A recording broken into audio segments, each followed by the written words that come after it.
Dito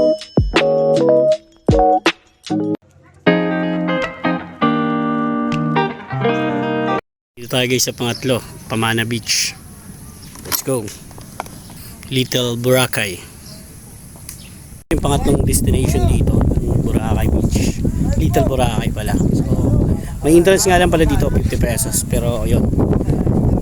So, para naman yan sa kalinisan. So, tara, let's go. So, wow. Ito yung tinatawag nilang Little Boracay. Tingnan natin.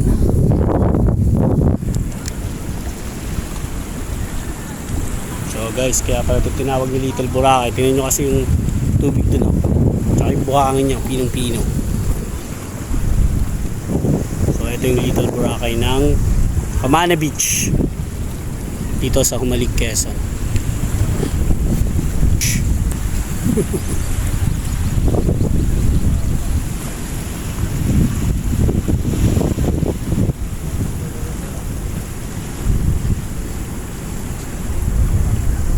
Little Boracay kasi napakaganda talaga yung dagat niya, napakapino ng buhangin niya.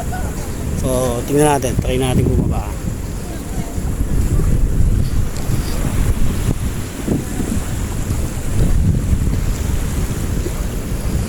Yun.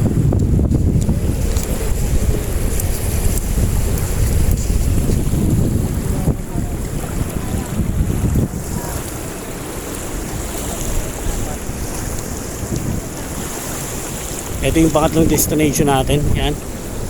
Salamat kay Ma'am Bella, napasama tayo sa kanyang tour. Ayan. Napasama lang. So ang ganda ng Boracay, Little Boracay. So ganda guys. Sulit na sulit. So ano pang inaantay nyo? Puntahan nyo na itong Humalig. Isama nyo na to sa inyong bucket list.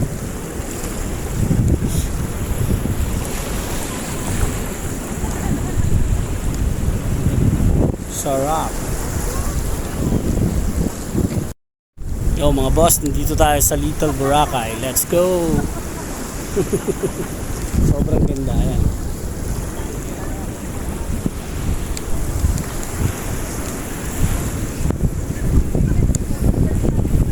Sulit na sulit. Tara na, let's go. Ipon-ipon ng barya. So yun lang, maraming salamat at pangatlong destination na natin to.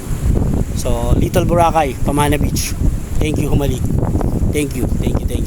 Sorry, sa magandang view, sa magandang kalikasan. Thank you, pinagpala kayo.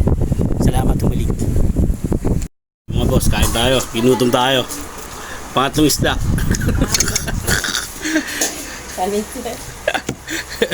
Oh, grabe yung tinik ko. Oh, yan. Pangatlo na to, pangatlo. So kumain din dito si Drew Arellano. So sa biyahe ni Drew yan, nanonood din ako niyan, sir. Ganda yan, lagi kong tagapag-followers ako nun. Hindi na ako magpapagutom. Sarap.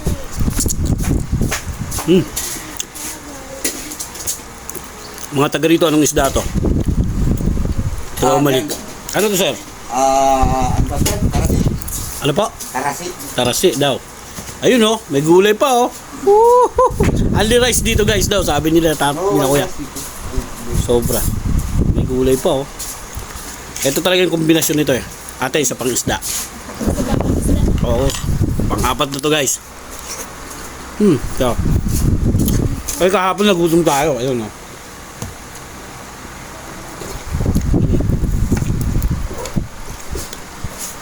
Sarap.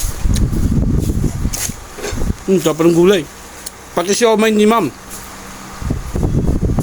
Pag nag-drop by kayo dito sa Little Boracay, may kainan sila dito. Lahat ng mga riders dito kumakain, yung mga habal riders. Nandito lahat. Sarap. Mga-apat.